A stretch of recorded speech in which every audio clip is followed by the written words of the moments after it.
How to block someone on Facebook without waiting 48 hours. Hello everybody. For that, you may follow up the steps.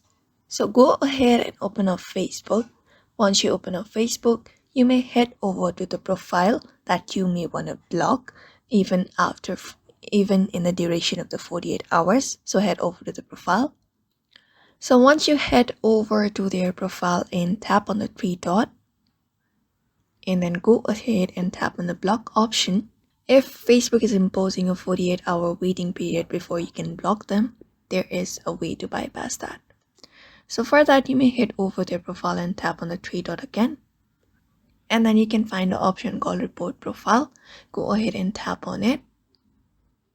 And then once you tap on it, you need to select up a problem. For example, if they have been harassing you or bullying you or being inappropriate. So let's go over with harassment or bullying.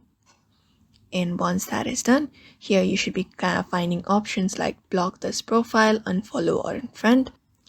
Then you may go ahead and tap on the option that says block. Tap on the very first option.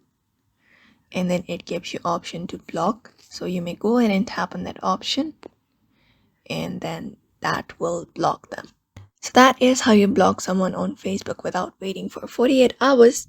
So I hope this video was helpful and thank you for watching this video.